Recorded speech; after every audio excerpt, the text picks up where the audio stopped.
Hi everyone, good morning, welcome back to my new vlog. ಎಲ್ಲರೂ ಹೇಗಿದ್ದೀರಾ? ಎಲ್ಲರೂ ಚೆನ್ನಾಗಿದ್ದೀರಾ ಅಂದ್ಕೊಳ್ತೀನಿ. ಹಾಗೆ ನನ್ನ ಚಾನಲನ್ನು ಯಾರಾದರೂ ಹೊಸದಾಗಿ ನೋಡ್ತಾ ಇದ್ದು ವೀಡಿಯೋಸ್ ನಿಮಗೆ ಇಷ್ಟವಾದರೆ ದಯವಿಟ್ಟು ನನ್ನ ಚಾನಲನ್ನು ಸಬ್ಸ್ಕ್ರೈಬ್ ಮಾಡಿ ನನಗೆ ಸಪೋರ್ಟ್ ಮಾಡಿ ಅಂತ ಹೇಳ್ತಾ ಇವತ್ತಿನ ವೀಡಿಯೋನ ಸ್ಟಾರ್ಟ್ ಮಾಡಿ. ಮಳೆ ಬಂದು ತುಂಬ ಬೇಜಾರಾಗಿ ಹೋಗಿದೆ. ಅಷ್ಟು ವಿಪರೀತ ಮಳೆ. ಯಾವಾಗ ನಮಗೆ ಬಿಸಿಲು ಬರ್ತದೆ ಅಂತ ಅನಿಸ್ತಾ ಇದೆ. ಅಷ್ಟೊಂದು ಹೆವಿ ರೈನ್ ಫಾಲ್ ಆಗ್ತಾ ಇದೆ. ಇದು ಒಂದು ಎರಡು ದಿನ ಸ್ವಲ್ಪ ಡೇ ಟೈಮಲ್ಲಿ ಮಳೆಗೆ ಬಿಡುವಿತ್ತು.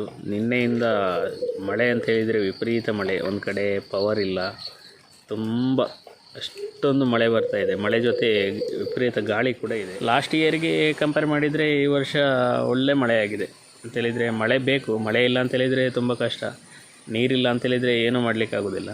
ಆದರೆ ನಮಗೆ ಮಳೆ ಬರುವಾಗ ಸ್ವಲ್ಪ ಮಳೆ ಜಾಸ್ತಿ ಆಯಿತು, ಕಿರಿಕಿರಿ ಅನ್ನಿಸ್ತದೆ. ಬಟ್ ಮಳೆಗಾಲ ಬೇಕೇ ಬೇಕು. ಮಳೆ ಇಲ್ಲ ಅಂತೇಳಿದರೆ ನೀರಿಲ್ಲ ಅಂತೇಳಿದರೆ ನಮಗೆ ಏನು ಕೂಡ ಮಾಡಲಿಕ್ಕಾಗೋದಿಲ್ಲ. ಹಾಗೆ ಮಳೆ ಬೇಕೇ ಬೇಕು. ಬನ್ನಿ ನಾವು ಇವಾಗ ಕೋಳಿಗಳ ಹೇಗಿದ್ದಾವೆ ಅದನ್ನು ನೋಡ್ಕೊಂಬರುವ. ಇವತ್ತಿಗೆ 36 ಡೇಸ್ ಕಂಪ್ಲೀಟ್ ಆಗ್ತದೆ. ನೋಡುವ ಕೋಳಿಗಳು ಏನು ಮಾಡ್ತಿದ್ದಾವೆ, ಹೇಗಿದ್ದಾವೆ ನೋಡ್ಕೊಂಡು ಬರುವ.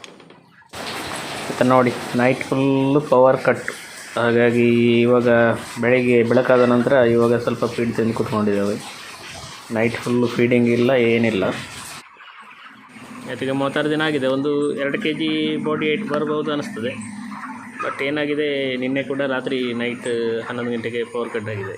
ಅಷ್ಟು ವಿಪರೀತ ಮಳೆ. ಒಂದು ದೊಡ್ಡ ಗಾಳಿ ಮಳೆ ಬಂದಾಗ ಪವರು ಕಟ್ಟಾಯಿತು. ಏನೂ ಮಾಡಲಿಕ್ಕಾಗೋದಿಲ್ಲ. ಈ ಬ್ಯಾಚಲ್ಲಿ ನಮಗೆ ಒಂದು 7-8 ದಿನವೇ ಈ ರೀತಿ ಸಮಸ್ಯೆ ಆಗಿದೆ. ನೈಟ್ ಪವರ್ ಇಲ್ಲ. ಆಗಿರುವಾಗ ಈಗ ರಾತ್ರಿ 11 ಗಂಟೆಯಿಂದ ಬೆಳಿಗ್ಗೆ ಆಗೋ ತನಕ ಓಕೆ ಫೀಡಿಂಗ್ ಇಲ್ಲ. ಹೀಗಿರುವಾಗ ಸ್ವಲ್ಪ ವೆಯ್ಟ್ ನಮಗೆ ಪ್ರಾಬ್ಲಮ್ ಆಗ್ತದೆ. ಅಷ್ಟೊಂದು ನಾವು ಅಂದ್ಕೊಂಡಿರುವಂಥ ವೆಯ್ಟ್ ಸಿಗೋದಿಲ್ಲ. ಇನ್ನೂ ಹೀಗೆ ಇನ್ನು 7-8 ದಿನ ಇಲ್ಲದಿರೋದ್ರಿಂದ ನಮಗೆ 36-37 ದಿನಕ್ಕೆ ಬರುವಂಥ ವೆಯ್ಟು ತುಂಬ ಲೇಟ್ ಆಗ್ತಾ ಹೋಗ್ತದೆ. ಒಂದು 40 ದಿನ ಈ ಥರ ವೆಯ್ಟ್ ಸಿಗ್ತದೆ ನಮಗೆ. ಇಲ್ಲ ಅಂತೇಳಿದರೆ ಇವಾಗ 36-37 ದಿನಕ್ಕೆ 2.1 2.2 ಈ ಥರ ಕ್ರಾಸ್ ಆಗ್ತಿತ್ತು ನಮ್ಮದು. ಹಾಗೆ ನಾನು ನಿಮಗೆ ಇವತ್ತು ಕಂಪನಿಯವರು ಈ ಫಾರ್ಮರ್ಸಿಗೆ ಅಂತೇಳಿದರೆ ನಾವು ಕೋಳಿ ಸಾಕಣೆದಾರರಿಗೆ 1 ವರ್ಷದಲ್ಲಿ ಎಷ್ಟು ಬ್ಯಾಚನ್ನು ನೀಡ್ತಾರೆ ಅನ್ನೋದ್ರ ಬಗ್ಗೆ ನಾನು ಇವತ್ತು ತಿಳಿಸಿಕೊಡ್ತೇನೆ. ಎಷ್ಟು ಬ್ಯಾಚ್ ನೀಡ್ತಾರೆ ಎನ್ನುವುದು ನಮ್ಮ ಪರ್ಫಾರ್ಮೆನ್ಸ್ ಮೇಲೆ ಡಿಪೆಂಡ್ ಆಗಿರ್ತದೆ. ಯಾಕೆಂತೇಳಿದರೆ ನಾವು ಮ್ಯಾನೇಜ್ಮೆಂಟ್ ಚೆನ್ನಾಗಿದ್ದು ಒಳ್ಳೆಯ ರಿಸಲ್ಟನ್ನು ಕಂಪನಿಯವರಿಗೆ ಕೊಟ್ಟರೆ ಮಾತ್ರ ನಮಗೆ ಅವರು ಅತಿ ಹೆಚ್ಚು ಬ್ಯಾಚನ್ನು ಕೊಡ್ತಾರೆ. ಅತಿ ಹೆಚ್ಚು ಅಂತ ಹೇಳಿದರೆ ವರ್ಷಕ್ಕೆ ಇರುವಂಥದ್ದೇ 6 ಬ್ಯಾಚ್ ಕೊಡ್ತಾರೆ. ಇಲ್ಲಾಂತೇಳಿ ನಾವು ಪರ್ಫಾರ್ಮೆನ್ಸ್ ಚೆನ್ನಾಗಿಲ್ಲ, ಮ್ಯಾನೇಜ್ಮೆಂಟ್ ಚೆನ್ನಾಗಿಲ್ಲ, ಅವರು ನಮಗೆ ಬ್ಯಾಚನ್ನು ಡಿಲೇ ಮಾಡ್ತಾ ಹೋಗ್ತಾರೆ. ಬೇರೆಯವರಿಗೆ 15 ದಿನದಲ್ಲಿ ಮರಿಗಳನ್ನು ಕೊಟ್ಟರೆ ನಮಗೆ 20 ದಿನ 25 ದಿನ ಈ ರೀತಿ ಗ್ಯಾಪ್ ಕೊಡ್ತಾ ಹೋಗ್ತಾರೆ. ಯಾಕೆಂದರೆ ನಮ್ಮ ಶೆಡ್ಡಿಂದ ಅವರಿಗೆ ಬೆಸ್ಟ್ ರಿಸಲ್ಟ್ ಸಿಕ್ಕಿರೋದಿಲ್ಲ. ಆ ಕಾರಣಕ್ಕಾಗಿ ಅವರು ತುಂಬ ಡಿಲೇ ಮಾಡ್ತಾ ಹೋಗ್ತಾರೆ. ಹಾಗಾಗುವಾಗ 1 ವರ್ಷಕ್ಕೆ 5 ಬ್ಯಾಚ್ ನಾವು ಆಗುವಂಥದ್ದು. ಆವಾಗ ನಮಗೆ ತುಂಬ ಲಾಸ್ ಆಗ್ತದೆ. ಅಂತ ಹೇಳಿದರೆ ಫಾರ್ಮಲ್ಲಿ ನಮ್ಮ ರಿಸಲ್ಟ್ ಮೇಲೆ ಅವರು ಕೆಟಗರಿಯಾಗಿ ಡಿವೈಡ್ ಮಾಡಿರ್ತಾರೆ. A category, B category, C category ಅಂತ ಫಾರ್ಮರ್ಸನ್ನು ಡಿವೈಡ್ ಮಾಡಿರ್ತಾರೆ. ಈ ನಾವು ಎ ಕೆಟಗರಿಯಲ್ಲಿ ಇರುವಂಥವರಿಗೆ ಬೇಗ ಅಂತ ಹೇಳಿದರೆ ಒಂದು 15 ಡೇಸ್ ಗ್ಯಾಪಲ್ಲಿ 15 ಡೇಸ್ ಮಸ್ಟ್ ಆ್ಯಂಡ್ ಶುಡ್ ಬೇಕೇ ಬೇಕು. ಒಂದು ಬ್ಯಾಚ್ ಕಂಪ್ಲೀಟ್ ಆದ ನಂತರ ಅದನ್ನು ನಾವು ಶೆಡ್ಡನ್ನು ಕ್ಲೀನ್ ಮಾಡಿ ಒಂದು ಫುಲ್ ಪ್ರೊಸೆಸಿಂಗ್ ಒಂದು 15 ಡೇಸ್ ಬೇಕು. ಯಾಕೆ ಅಂತೇಳಿದರೆ ಸುಣ್ಣ ಹೊಡೆಯುವಂಥದ್ದಾಗಲಿ ಎಲ್ಲ ಈ ಪ್ರೊಸೆಸಿಂಗಿಗೆ 15 ಡೇಸ್ ಗ್ಯಾಪ್ ಬೇಕೇ ಬೇಕು. ಹಾಗೆ ಏನಾದರೂ ಮೊದಲಿನ ಬ್ಯಾಚಲ್ಲಿ ಏನಾದರೂ ವೈರಸ್ ಇದ್ದರೆ ಬ್ಯಾಕ್ಟೀರಿಯಾಕ್ಕೆ ಮೆಡಿಸಿನ್ ಸ್ಪ್ರೇ ಮಾಡಿಬಿಟ್ಟು ಅದನ್ನು ನಾವೆಲ್ಲ ಕ್ಲಿಯರ್ ಮಾಡಬೇಕಾಗ್ತದೆ. ಅದಕ್ಕೊಂದು 15 ಡೇಸ್ ಗ್ಯಾಪ್ ಬೇಕೇ ಬೇಕು. 15 ಡೇಸ್ ಗ್ಯಾಪ್ ನಂತರ ಇಮಿಡಿಯೇಟ್ ಮಾಡಿ ಕೊಡ್ತಾರೆ. ಇಲ್ಲಾಂತೇಳಿ ನಮ್ಮ ರಿಸಲ್ಟ್ ಎ ಕೆಟಗರಿಯಿಂದ ಬಿ ಕೆಟಗರಿ ಅಥವಾ ಸಿ ಕೆಟಗರಿಗೆ ಹೋದರೆ, ಬಿ ಕೆಟಗರಿ ಆದರೆ ಒಂದು 20 ಡೇಸ್ ಗ್ಯಾಪ್ ಕೊಡ್ತಾರೆ. ಇನ್ನು ಸಿ ಕೆಟಗರಿ ಅವರಿಗೆ 25 ಡೇಸು. ಹಾಗೆ ಸಿಯಿಂದ ನೆಕ್ಸ್ಟ್ ಇರುವಂಥ ಡಿ ಗ್ರೂಪ್ ಅವರಿಗೆ ತುಂಬ ಲೇಟ್ ಮಾಡ್ತಾರೆ. 1 ಮಂತೆಲ್ಲ ಗ್ಯಾಪ್ ಕೊಡ್ತಾರೆ. ಯಾಕೆಂದರೆ ಅವರ ಫಾರ್ಮಲ್ಲಿ ರಿಸಲ್ಟ್ ಸಿಕ್ಕಿರೋದಿಲ್ಲ. ಇನ್ನು ವರ್ಷದಲ್ಲಿ 1-2 ಬ್ಯಾಚು ಎಲ್ಲಿಯಾದರೂ ಫ್ಲಾಪ್ ಆದರೆ ಅದರಿಂದ ಏನು ಸಮಸ್ಯೆ ಆಗಿರೋದಿಲ್ಲ. ಯಾಕೆಂದರೆ ಅವರಿಗೆ ಗೊತ್ತಿರ್ತದೆ ಒಂದು ಕಂಪನಿ ಕಡೆಯಿಂದನೂ ಮರಿ ಏನಾದರೂ ಫಾಲ್ಟ್ ಇರ್ಬೋದು, ಅಥವಾ ಕ್ಲೈಮೇಟ್ ಚೇಂಜು ಅಥವಾ ಏನಾದರೂ ಒಂದು ಸಮಸ್ಯೆಯಿಂದ ಬ್ಯಾಚ್ ಕೊಲಾಪ್ಸ್ ಆಗಿರುವಂಥದ್ದು. ನಮ್ಮ ಮ್ಯಾನೇಜ್ಮೆಂಟಿಂದ ಏನು ಸಮಸ್ಯೆ ಆಗಿರೋದಿಲ್ಲ. ಆ ಕಾರಣಕ್ಕಾಗಿ ಬೇಗ ಮರಿಯನ್ನು ಕೊಡ್ತಾರೆ. ಅದಕ್ಕೆ ಸಮಸ್ಯೆ ಮಾಡೋದಿಲ್ಲ. ನಮ್ಮ ಮತ್ತು ಕಂಪನಿಯ ಮಧ್ಯದ ರಿಲೇಷನ್ಶಿಪ್ಪು ಚೆನ್ನಾಗಿದ್ದರೆ ಬೇಗ ಮರಿ ಕೊಡ್ತಾರೆ.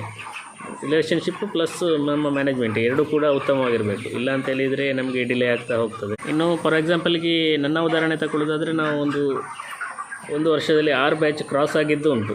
6 ಬ್ಯಾಚ್ ಕ್ರಾಸ್ ಆಗಿ ಒಂದೇ ವರ್ಷದಲ್ಲಿ 7ನೇ ಬ್ಯಾಚ್ ರನ್ನಿಂಗ್ ಆಗಿ ಅದೊಂದು 20ಇಂದ 1 ಮಂತ್ ಕ್ರಾಸ್ ಆಗಿರೋದು ಉಂಟು. ಯಾಕೆಂದರೆ ಅಷ್ಟು ರಿಸಲ್ಟ್ ಚೆನ್ನಾಗಿರುವಾಗ ನಮಗೆ ಕಂಪನಿಯವರು ಕೂಡ ಸಪೋರ್ಟ್ ಮಾಡ್ತಾರೆ. ರಿಸಲ್ಟ್ ಚೆನ್ನಾಗಿ ಕೊಟ್ಟಿಲ್ಲ ಅಂತ ಹೇಳಿದರೆ ಕಂಪನಿಯವರು ಕೂಡ ನಮಗೆ ತುಂಬ ಲೇಟ್ ಮಾಡ್ತಾ ಹೋಗ್ತಾರೆ. ಯಾಕೆಂತ ಹೇಳಿದರೆ ಅವರಿಗೂ ಕೂಡ ಪ್ರಾಫಿಟ್ ಬೇಕಾಗಿರ್ತದೆ. ಲಾಸಲ್ಲಿ ಕಂಪನಿಯನ್ನು ರನ್ ಮಾಡಲಿಕ್ಕೆ ಯಾರೂ ಕೂಡ ರೆಡಿಯಾಗಿರೋದಿಲ್ಲ. ಆ ಕಾರಣಕ್ಕಾಗಿ ಡಿಲೇ ಮಾಡ್ತಾ ಹೋಗಿರುವಂಥದ್ದು ಅದು ಸರಿಯಾದ ವಿಷಯ.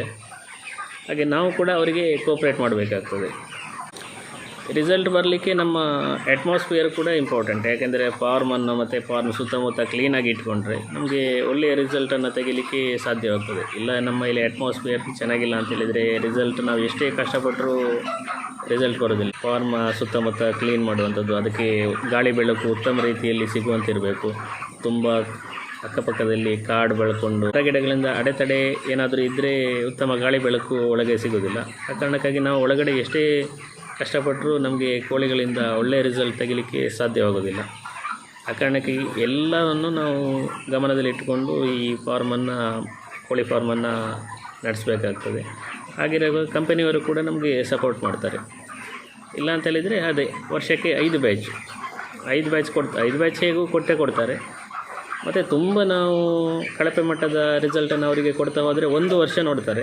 ನೆಕ್ಸ್ಟ್ ಇಯರಿಂದ ಏನು ಮಾಡ್ತಾರೆ, ಅವರು ಬ್ಯಾಚನ್ನು ನಮಗೆ ಕೋಳಿ ಮರಿಗಳನ್ನು ಕೊಡಲಿಕ್ಕೆ ಹೋಗೋದಿಲ್ಲ, ಡ್ರಾಪ್ ಮಾಡ್ತಾರೆ ನಮ್ಮನ್ನು. ಹಾಗೆ ನಾವು ಬೇರೆ ಕಂಪನಿಯವರನ್ನು ಹುಡುಕಿಕೊಂಡು ಹೋಗಬೇಕಾಗ್ತದೆ.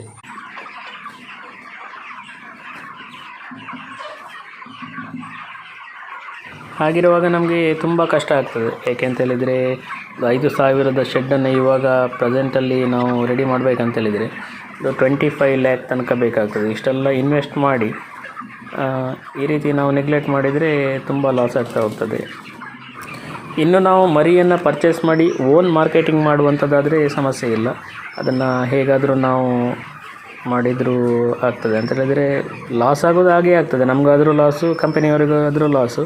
ಇನ್ನು ನಾವು ಬೇಕಾದಾಗೆ ಮರಿಯನ್ನು ಬಿಟ್ಕೊಳ್ಬೋದು. ಮಾರ್ಕೆಟಿಂಗ್ ಮಾಡುವಂಥ ಕೆಪಾಸಿಟಿ ಇದ್ದರೆ ಓನ್ ಬಿಟ್ಕೊಂಡ್ರೆ ಉತ್ತಮ.